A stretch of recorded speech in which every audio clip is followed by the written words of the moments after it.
Evangelio según San Juan. Al principio existía la palabra y la palabra estaba junto a Dios y la palabra era Dios. Al principio estaba junto a Dios. Todas las cosas fueron hechas por medio de la palabra y sin ella no se hizo nada de todo lo que existe. En ella estaba la vida y la vida era la luz de los hombres. La luz brilla en las tinieblas y las tinieblas no la percibieron. Apareció un hombre enviado por Dios que se llamaba Juan. Vino como testigo para dar testimonio de la luz, para que todos creyeran por medio de él. Él no era la luz, sino testigo de la luz. La palabra era la luz verdadera que al venir a este mundo ilumina a todo hombre. Ella estaba en el mundo y el mundo fue hecho por medio de ella, y el mundo no la conoció. Vino a los suyos y los suyos no la recibieron. Pero todos los que la recibieron, a los que creen en su nombre, les dio el poder de llegar a ser hijos de Dios. Ellos no nacieron de la sangre, ni por la obra de la carne, ni de la voluntad del hombre, sino que fueron engendrados por Dios. Y la palabra se hizo carne y habitó entre nosotros, y nosotros hemos visto su gloria, la gloria que recibe del Padre como Hijo único, lleno de gracia y de verdad. Juan da testimonio de él al declarar: este es aquel del que yo dije, el que viene después de mí me ha precedido, porque existía antes que yo. De su plenitud, todos nosotros hemos participado y hemos recibido gracia sobre gracia. Porque la ley fue dada por medio de Moisés, pero la gracia y la verdad nos han llegado por Jesucristo. Nadie ha visto jamás a Dios, el que lo ha revelado es el Hijo único, que está en el seno del Padre. Hola amigos y amigas. Antes de comentar propiamente el texto que hemos elegido para hoy, quisiera detenerme en algo que estamos hablando en estos días de Navidad. Y es esta realidad: Jesús como Salvador. ¿Cuál es el significado de esta afirmación? Para ser adultos en la fe deberemos aprender a decir de un modo nuevo las cosas antiguas. Una filósofa francesa dice así: poner la salvación de alguien en alguien que no sea nosotros mismos es el medio más seguro para correr hacia la propia perdición. Claro, evidentemente esto se opone a lo que confiesa el credo niceno-constantinopolitano, que dice: creo en un solo Señor Jesucristo, Hijo único de Dios, que por nosotros los hombres y por nuestra salvación bajó del cielo y continúa y por obra del Espíritu Santo se encarnó de María la Virgen. ¿En qué sentido podemos seguir diciendo que Jesús de Nazaret es Salvador? No podemos seguir pensando que el hombre vivía una condición y perfección original, que luego aconteció un pecado, al cual le llamamos el pecado original, y entonces la misión de Jesús como Salvador sería de liberarnos de ese pecado original. No podemos seguir pensando de esta manera. Pensar las cosas así sería abusar del mito. Recordemos que los 11 primeros capítulos del libro del Génesis están escritos en un lenguaje mitológico. El problema es que el dogma cristiano ha historizado el mito, es decir, se ha pensado que el relato estaba hablando de cosas que ocurrieron. Entonces, continuamos la pregunta: ¿en qué sentido Jesús es Salvador? En cuanto que ha hecho la experiencia de salvación en manera total, llevando su humanidad a las consecuencias más extremas. Jesús de Nazaret es lo mejor que la humanidad ha dado. A través de lo que Jesús ha dicho y ha hecho, nos indica entonces a nosotros el camino para llegar a ser hombres y mujeres en plenitud. Por eso decimos que Jesús es el Cristo, es decir, aquel en quien se da la plenitud de la salvación. Sin embargo, no podemos decir que el Cristo sea Jesús de Nazaret. El Cristo, como realidad de salvación se encarna también en cada uno de nosotros, en la medida en que vivimos en plenitud nuestra realidad humana. Jesús es el Salvador de los hombres, no porque haya eliminado mágicamente el mal, sino porque nos ha enseñado a anular las estructuras de pecado, es decir, el poder, el tener, la fama. El pecado consiste en invalidar nuestra belleza creatural, disminuyéndonos humanamente. Jesús es Salvador porque nos ha dicho que si nosotros vivimos de esta manera, vivimos entonces como resucitados. Caer en la cuenta, tomar conciencia, despertar, eso es resucitar, y ahí radica la salvación. De hecho, uno de los verbos utilizados para hablar de la resurrección es justamente despertar. En la carta a los Romanos, en el capítulo 1, versículos 3 y 4, Pablo habla de Jesucristo nuestro Señor, nacido de la estirpe de David según la carne y constituido Hijo de Dios con poder según el Espíritu Santificador. Jesús de Nazaret, movido por el Espíritu, ha llegado a la cima de Hijo de Dios, movido por el Espíritu. En Jesús hay un movimiento producido por el Espíritu en el cual Él va despertando a su identidad de Hijo de Dios. Esta toma de conciencia no es un elemento noético o mental, es la totalidad del ser de Jesús quien vive esta realidad. Jesús es la expresión realizada de esta salvación cósmica. Mientras más hacemos experiencia del Espíritu, más hacemos experiencia de salvación. Jesús ha vivido en plenitud la salvación, por eso en Él se encuentra la salvación. Pongamos un ejemplo para aclarar lo que estamos diciendo. Hay algunas ventanas, las vemos por ejemplo en las grandes catedrales, que contienen vitrales con hermosos colores y figuras. Estos manifiestan su belleza solo cuando están ante la luz intensa del sol. Estos vitrales son nuestra humanidad. Solo se puede apreciar su plenitud y su belleza cuando se pone en contacto con la luz del Espíritu de Dios. Por eso, la salvación acontece para el creyente como realidad vivida dentro del ámbito de la fe. En los evangelios se pone en boca de Jesús la expresión tu fe te ha salvado. No se dice yo te he salvado, Dios te ha salvado. La humanidad es entonces teofanía, manifestación de Dios. Existe la danza en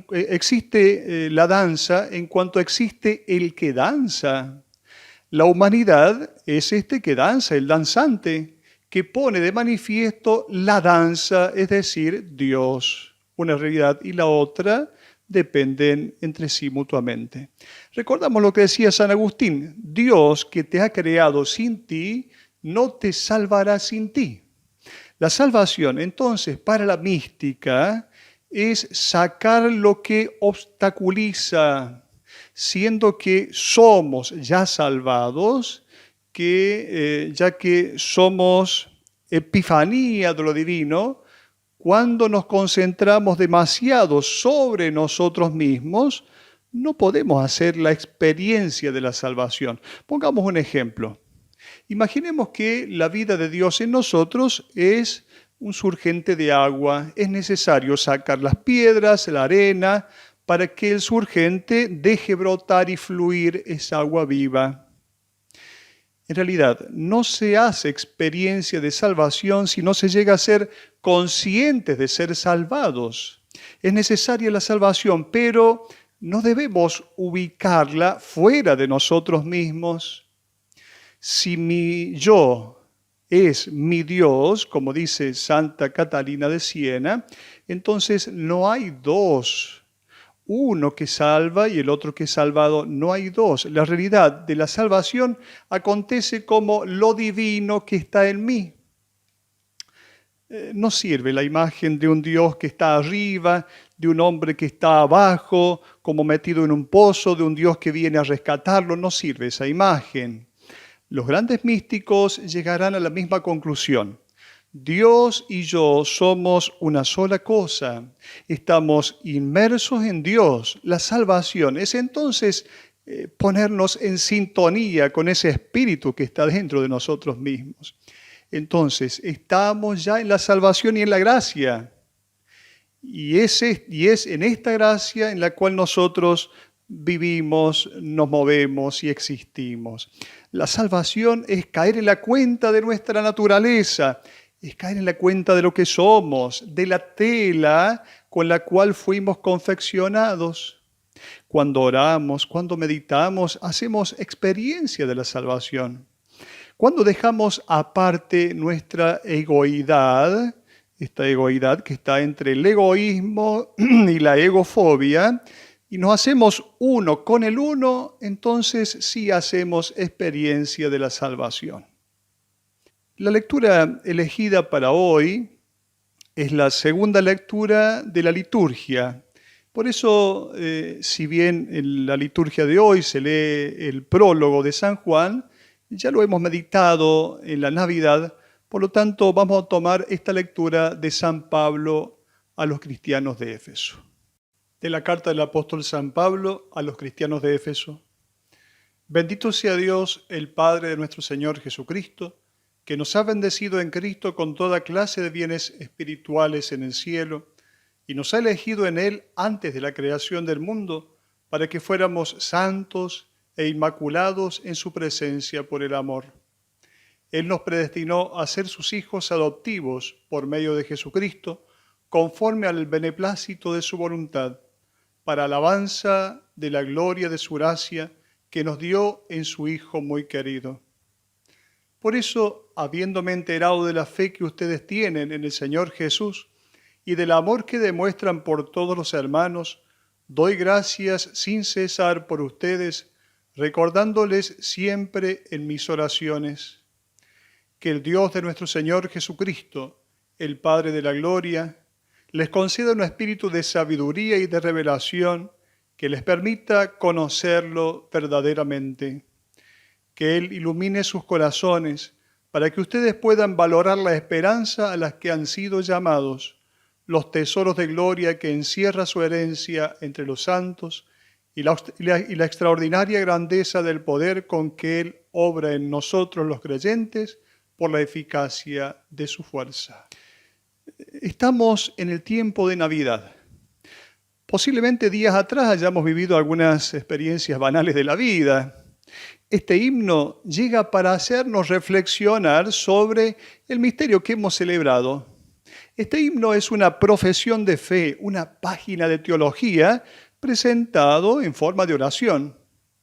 La oración no es un razonamiento teológico. Pablo habla como alguien que conoce a Dios, que está enamorado de Él. Habla desde la alegría de un encuentro con Cristo que le cambió la vida. A un sediento no le basta saber la fórmula química del agua, que es H2O. Para sacarse la sed es necesario que beba el agua. Las doctrinas no nos salvan, nos salva el encuentro con el Señor.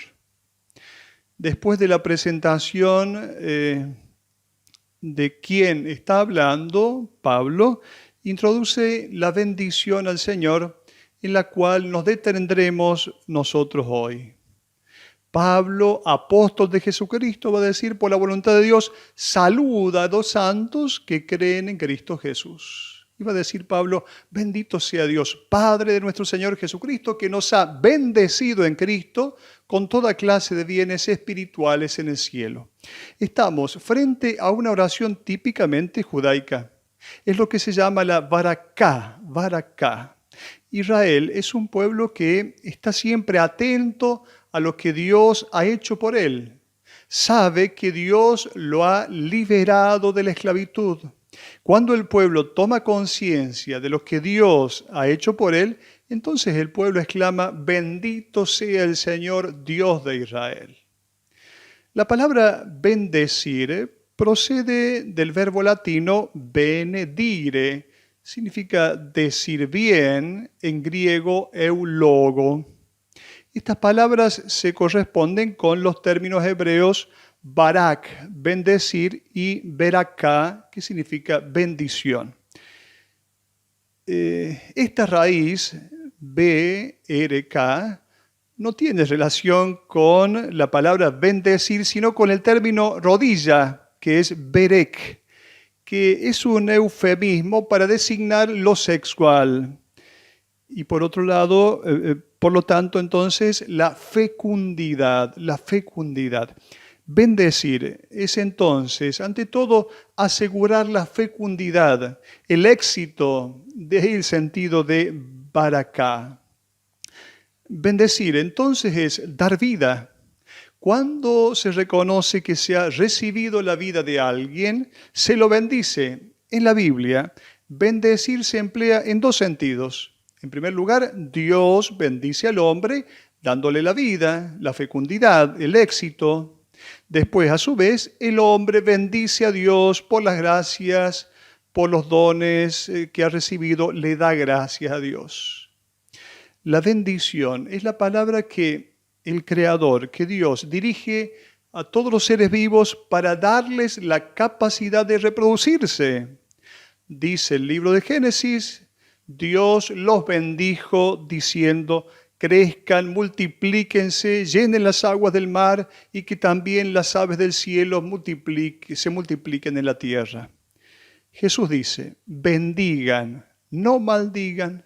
Un discípulo de Jesús busca siempre la vida, bendición, la vida de otra persona. Los salmos están llenos de estas bendiciones. Después de la experiencia de la protección de Dios, el hombre responde con la bendición. Es una expresión de reconocimiento. El hombre toma conciencia de estar envuelto en un designio de amor. Por eso, en el mundo hebreo, se bendice a Dios antes de tomar los alimentos. Se decía que antes de tomar cualquier alimento que fuera más grande que el tamaño de una aceituna, se debe bendecir a Dios. Este comportamiento se aparta del simple y salvaje comportamiento animal, ciertamente. El texto dice: bendito sea Dios, el Padre de nuestro Señor Jesucristo, que nos ha bendecido en Cristo con toda clase de bienes espirituales en el cielo. Pablo toma conciencia de haber sido bendecido por el Señor. De aquí entonces nace la alegría cristiana. Es la alegría de quien se siente acompañado por Dios.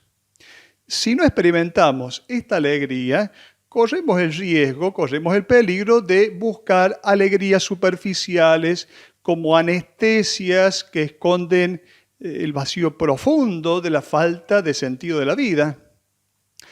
¿A quién se dirige esta bendición de Pablo? No se dirige a un Dios lejano, impersonal, abstracto, se dirige al Dios bíblico. Aquel que entra en diálogo con los hombres es el Dios de Abraham, de Isaac, de Jacob. Pablo se dirige al Padre de nuestro Señor Jesucristo. Padre, recordemos, es la expresión típica que encontramos siempre sobre la boca de Jesús. ¿Cuál es la bendición que Dios nos ha dado? Es Jesús de Nazaret. Él ha introducido en el mundo el mismo cielo, es decir, el mismo mundo de Dios. Nosotros recibimos de la naturaleza la vida según la carne, conducida por los instintos. Estos instintos nos llevan a buscar nuestro propio interés. La vida celestial, en cambio, es la vida que nosotros hemos visto realizada en Jesús de Nazaret. Es una vida caracterizada por el amor. Es la vida de quien quiere ver a todos felices. Nuestra bendición a Dios es una respuesta a la bendición del Señor. Y ahora Pablo nos dirá cómo nosotros hemos sido bendecidos por el Padre del cielo. Pablo nos dice que hemos sido llamados antes de la creación del mundo. Se trata de un amor gratuito. El hecho de existir es la primera bendición. No estamos en el mundo por mera casualidad, sino por elección de Dios. Nos preguntamos, ¿para qué nos ha creado? ¿Cuál es el objetivo para el cual nos ha creado? para que fuéramos santos e inmaculados en su presencia por el amor. Santos, los primeros cristianos, entre ellos no se llamaban cristianos, se llamaban santos. Santo quiere decir separado, separados del mundo porque se dejaron envolver por el pensamiento de Dios. Luego, inmaculados. Esto nos recuerda a las víctimas que debían ser ofrecidas a Dios, víctimas que a Dios no le interesaban, puras como el oro, sin mezcla de otro metal, inmaculados en su presencia por el amor. El amor vivido en su presencia, es decir, vivido a su manera, el verdadero amor nos hace inmaculados. No hay sacrificio más grande que pueda ofrecerse a Dios que las obras de amor concreto hacia el prójimo. Él nos predestinó a ser hijos adoptivos por medio de Jesucristo. No significa que, como pensaba Calvino, algunos son destinados a la salvación y otros destinados a la perdición. Todos somos predestinados por Dios a llegar a ser hijos de Dios. ¿Por qué hijos adoptivos? Significa que es un don. No deriva, como sucede con Cristo, de su misma naturaleza de hijo de Dios. Esta adopción no disminuye el valor de nuestra filiación. Sucedía con los emperadores. No siempre eran hijos biológicos del emperador que los precedía. Por ejemplo, Octaviano no era hijo de César. Tiberio no era hijo de Octaviano. Nerón no era hijo de Claudio. Sin embargo, era también considerado hijo. Habían sido adoptados porque tenían capacidades, pero tenían la misma dignidad imperial. Hijos adoptivos. Dios tiene tanta estima en cada uno de nosotros que nos cree capaces de colaborar con Él en su acción creadora. Somos co-creadores. Necesita de nosotros para continuar creando este mundo. Nos ha creado para crear. Estamos vivos para vivificar a los demás. Amamos para ser capaces a los demás de acoger ese amor. Nosotros fuimos adoptados en Cristo y nos ama en su Hijo unigénito. Y ahora Pablo nos hace ver cómo se manifiesta en la vida de la comunidad de Éfeso esta bendición del Padre del Cielo. Pablo va a decir, habiéndome enterado de la fe que tienen ustedes en Jesús y del amor que demuestran a todos, doy gracias a Dios. La comunidad cristiana de Éfeso era una comunidad pequeña, minoritaria, que vive en un mundo pagano. Éfeso era una de las grandes ciudades del imperio, 300.000 habitantes. La comunidad cristiana es esa parte de la humanidad que ha descubierto la bendición del Padre que es Jesús. Esta comunidad está llamada a encarnar el modelo de hombre nuevo que es Jesús. Finalmente, Pablo pide para esta comunidad que Dios le conceda un espíritu de sabiduría y de revelación que les permita conocerlo verdaderamente. Pablo pide una fe inteligente que lleva a tener convicciones firmes, que lleva a la certeza que seguir a Jesús es el mejor camino, es la mejor elección. Y finaliza el himno diciendo que Él ilumine sus corazones para que ustedes puedan valorar la esperanza a la que han sido llamados. En un mundo que muchas veces absolutiza las realidades de este mundo, Pablo pide que la comunidad de Éfeso pueda tener siempre presente la meta a la cual están orientados, el abrazo del Padre del Cielo. Hasta la próxima.